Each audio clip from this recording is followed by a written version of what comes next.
दोस्तों, स्वागत है आपका अपने अनोखी कहानियाँ चैनल में। चैनल को लाइक शेयर सब्सक्राइब जरूर करें।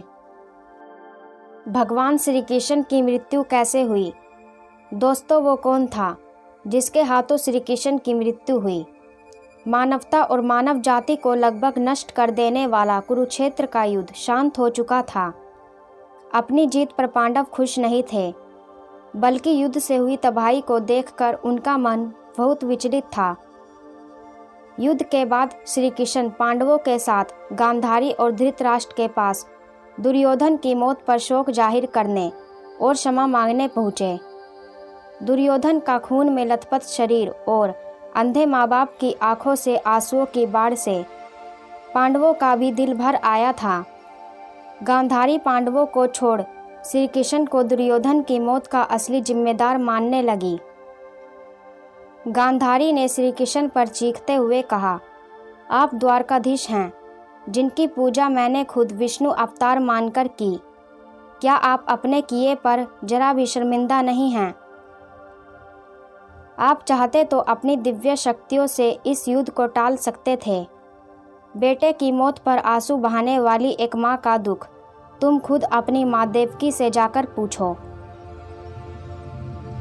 जिसने अपने 7 बच्चों को अपनी आंखों के आगे मरते देखा है। इसके बाद गांधारी ने श्री कृष्ण को श्राप देते हुए कहा, यदि भगवान विष्णु के प्रति मेरी आस्था सच्ची रही है तो आज से ठीक 36 वर्ष बाद तुम भी इस धरती पर जीवित नहीं रहोगे। द्वारका तबाह हो जाएगा और यादव वंश का हर इंसान एक दूसरे के खून का प्यासा हो जाएगा। ये कहकर गांधारी श्री कृष्ण के चरणों में गिर गईं और रोने लगीं।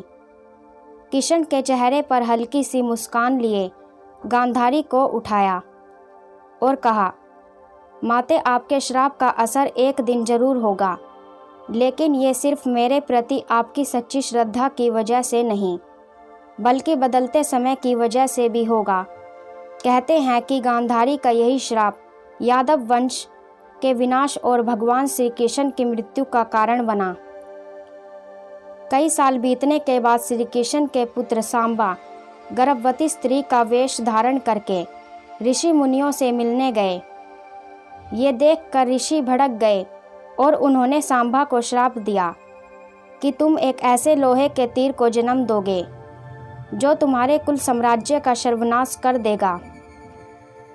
इससे सांबा बहुत डर गए और उन्होंने इस पूरी घटना के बारे में उग्रसेन को बताया। सांबा को इस श्राप से बचाने के लिए उग्रसेन ने कहा कि वो एक तीर का चूर्ण बनाकर उसे नदी में प्रवाहित कर दे। ऐसा करने से वो श्राप मुक्त हो जाएगा। जिस इलाके में इस चूर्ण को जमा किया गया था, वहाँ एक खास प्रकार की घास उग आई। ये देखकर उग्रसेन ने कहा कि यादव राज्य में किसी भी प्रकार के नशीले पदार्थों का उत्पादन और वितरण नहीं किया जाएगा। इसके बाद द्वारका में कुछ बेहद अशुभ संकेत देखे गए, जिसमें सुदर्शन चक्र, श्री कृष्ण का शंख और उनका रथ और बलराम के हल का अदृश्य होना शामिल है। द्वारका में अपराध और पाप बढ़ने लगे थे। ये देख श्री कृष्ण परेशान हुए और उन्होंने अपनी प्रजा से नदी के तट पर जाकर पापों का प्रायश्चित करने का आग्रह किया। द्वारकावासी वहां जाकर मदिरा के नशे में चूर एक दूसरे से लड़ने लगे। गांधारी के श्राप के अनुसार यादव वंश के सभी लोग आपस में लड़कर मर गए।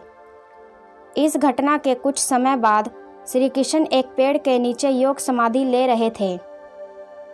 इसी दौरान जरासंध्या नाम का एक शिकारी वहां हिरण की तलाश में आ गया। जरासंध्या ने श्री कृष्ण के हिलते हुए पैरों को हिरण समझा और तीर चला दिया। इसके बाद शिकारी श्री कृष्ण के पास पहुंचा और अपनी गलती के लिए उनसे क्षमा मांगने लगा। तब श्री कृष्ण ने उसे सांत्वना दी और बताया कि कैसे उनकी मृत्यु निश्चित थी। श्री कृष्ण ने कहा, त्रेता युग में लोग मुझे राम के नाम से जानते थे। राम ने सुग्रीव के बड़े भाई बाली का छिपकर वध किया था। अपने पिछले जन्म की सजा उन्हें इस जन्म में मिली है। दरअसल जरासंध्या ही पिछले जन्म में बाली था। ये कहकर श्री कृष्ण ने अपना शरीर त्याग दिया। श्री कृष्ण की मृत्यु को ही कलयुग की शुरुआत माना जाता है। राधे राधे। जय श्री कृष्ण।